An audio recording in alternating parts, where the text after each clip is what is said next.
اگر ماہ رمضان میں کسی شخص نے روزہ رکھا اور رکھنے کے بعد اس نے اس روزے کو توڑ دیا، یا اس کا روزہ ٹوٹ گیا، یا سحری کے اندر وہ سحری کرنے میں اس قدر جو ہے وہ لیٹ ہو گیا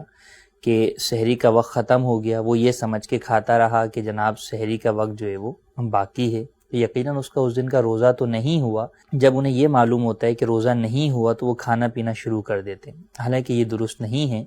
بلکہ ایسے افراد پر لازم ہے کہ بقیہ دن روزے داروں کی طرح بغیر کھائے پیے گزاریں۔ یہ گزارنا ان پر بغیر کھائے پیے واجب ہے۔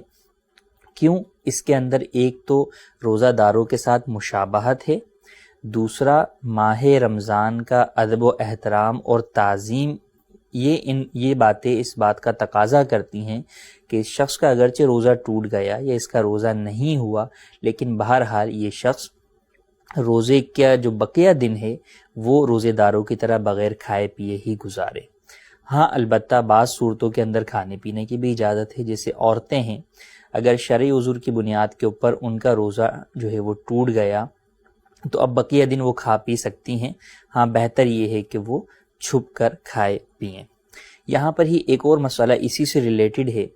کہ وہ افراد کہ جن پر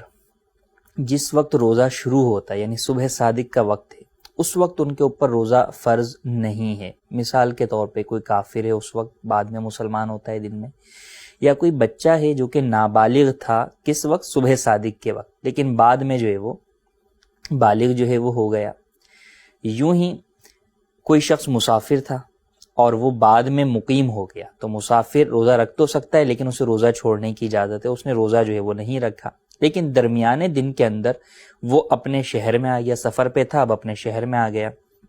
یا کسی اور شہر میں تھا اور وہاں 15 دن رہنے کی نیت کر لی اور مقیم ہو گیا، تو اب ان افراد کے اوپر بھی لازم ہے کہ بقیہ دن روزے دار کی طرح ہی بغیر کھائے پیے گزارے۔ یہ فی زمانہ جدید ٹریولنگ کی صورت کے اندر یہ معاملہ کئی دفعہ درپیش آتا ہے کہ جناب کوئی شخص جو ہے وہ صبح کے وقت مسافر ہوتا ہے، 2 گھنٹے میں بائر جو ہے وہ اپنے شہر پہنچ جاتا ہے، تو اب اگر اس کو تو یہ معلوم ہے کہ میں ظہوہ کبریٰ جسے عوام زوال کا وقت کہتے ہیں اس سے پہلے ہی میں پہنچ جاؤں گا اپنے شہر کے اندر، تو اس پر لازم ہے کہ وہ روزہ رکھے۔ اور اگر اسے یہ ہے کہ نہیں میں زوال کے بعد پہنچوں گا تو اس پر شروع سے روزہ رکھنا تو لازم نہیں ہے،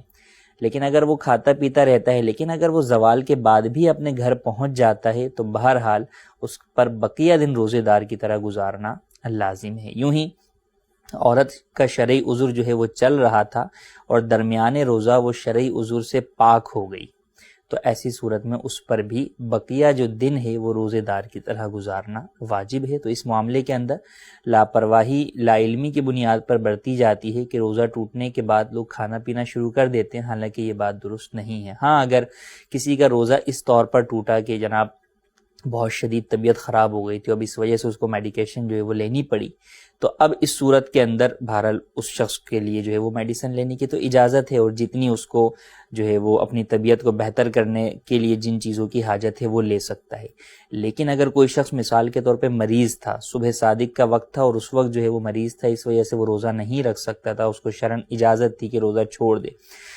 آدھا دن گزرا تھا کہ صحت یاب ہو گیا، تو اب یہ نہیں کہ وہ بقیہ دن کھاتا پیتا گزارے، بلکہ اب اس پر بھی یہی لازم ہوگا کہ بقیہ دن روزہ داروں کی طرح بغیر کھائے پیے گزارے۔ تو اس بات کا خاص طور پر خیال رکھنا اس معاملے کے اندر، ماہ رمضان کے روزوں کے اندر، یہ بہرحال ضروری ہے۔ اللہ تبارک و تعالی ہم تمام کو اس پر عمل کی توفیق عطا فرمائے۔